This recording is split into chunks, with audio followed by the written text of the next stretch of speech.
Ciara Quinn, and I'm a lucky man. 5, 4, 3, 2, 1, Daisy! Well, isn't that lovely? Well done, Daisy! Well, Ciara, welcome to Tara. It's an absolute pleasure to have you here. Thanks very much, And, Michael. I'm delighted to be here today. You've been here before. I have, yeah, just not recently actually. I haven't been here in a few years, but it's changed. But it's come up great. And Yeah. absolutely delighted to be here today now. And I don't think you did the research before you came, but there's been a few princesses here before. Congratulations on the Face of Ireland 2012. Thank you very Really, much. really nice to see you in this position. It's great, and us to honour you, to have you down here. But come here, there was princesses on Tara before. Was there? We had a princess from Japan, a princess to be in Japan, Right. before she was crowned. But probably we had Princess Leah here, who it is suggested Tara was named after. Yeah. So it's nice that your campaign and your reign comes to Tara, and you do this with us. We are so honoured. If you don't believe me about this princess, it's in this book here, and it tells the story of how Tara was named and the influence she had on it, and how she came from Spain, and she's allegedly falling in love with Irishmen all around the place. Yeah.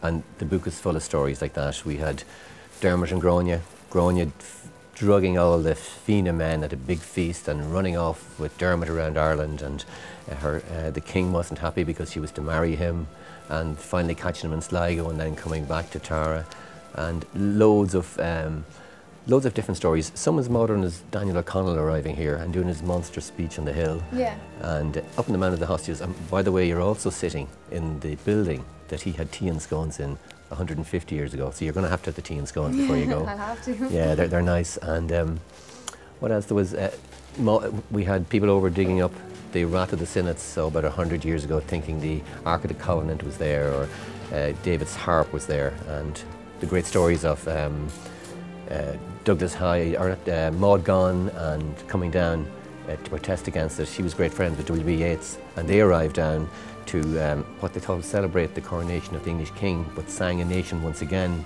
to the people digging, which didn't go down well. So there's always been a history in Tara of rebellion. Yeah. So there's stories like that, and then there's Etain and Meader, who on the sloping trenches of Tara were turned into butterflies for 300 years because they were so much in love with each other. And you'll know yourself, there are so many stories, and they're both love stories and practical history stories, and even stories that motorways go through us. We have bridged the gap of history with an event here in Tara every single time, and your visit is no different. It's going to mark the hill for us. We will turn around, my kids and my kids' kids will turn and say, oh my God, look who was there in Tara 100 years ago, and they'll be looking at you. So congratulations. And by way of marking the visit, the stories are in this book, and I would like to present this to you. It's a limited edition Book of Tara, signed by the author, and it's hardbound. The author is Michael Slavin, an absolute genius on folklore of Tara, and just a genuine man, a man who has a sense of the spirit and the nature of Tara and the earth of Tara, and a man who knows the things that happen in Tara. They cause conflict and they cause hassle, but Tara always returns. There was times when Daniel O'Connell was here and he marched on the hill and there was 1 million people, and it was the end of the world. But the grass grew the following year, and Tara came back to be as peaceful and quiet a place as you're finding it today, that when you walk on the hill, you go down to the fairy tree. But it's in the book. And look, congratulations on your achievement. Brilliant. May I present it to you? Thank you. As your visit to Tara, and it's been my pleasure to entertain you here. Thank you very much. I'm really looking forward to reading now. Good. Enjoy it. Thank you.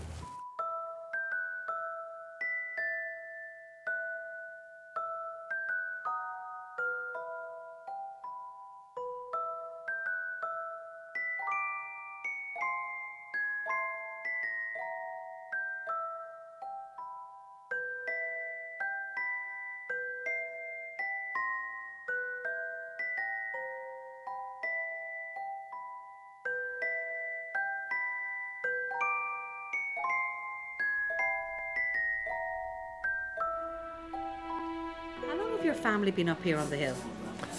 That's a strange question because there's almost no answer because we don't know. The way we always say, or the way I say, is we're 7 generations here, and we know that simply because they're buried in the church up there. We go up and look at the gravestones, 1, 2, 3, 4, 5, and our numbers are coming up. We don't know how long we're here, but we do know, and it's recorded, that we served Daniel O'Donnell tea and scones 150 years ago when he held that monster meeting on the Hill of Tara. My ancestors were here then. It was a pub then. We don't know whether he drank beer or we ate our scones, but we're here a long, long time. It is intriguing when you look at where you're placed on the top of this hill, where they'll come in their droves and for miles and miles and miles, week in, week out.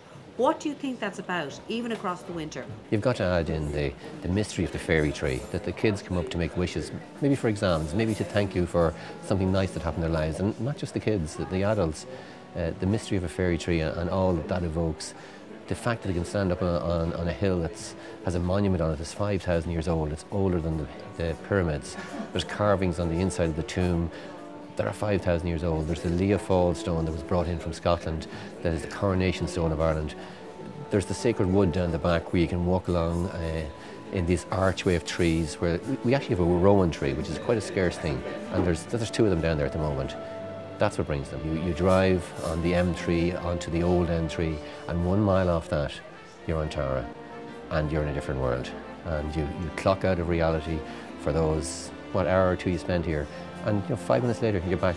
You pick up the reins, you carry on with your life, you carry on with your kids or your job or your journey, and you're refreshed. That's what Tara is. It's the package. Thank you very much for your time. It's been my pleasure sharing what I know. Thank you. On behalf of Europcar and Face of Ireland 2012, we'd just like to wish you a very Merry Christmas and a Happy New Year.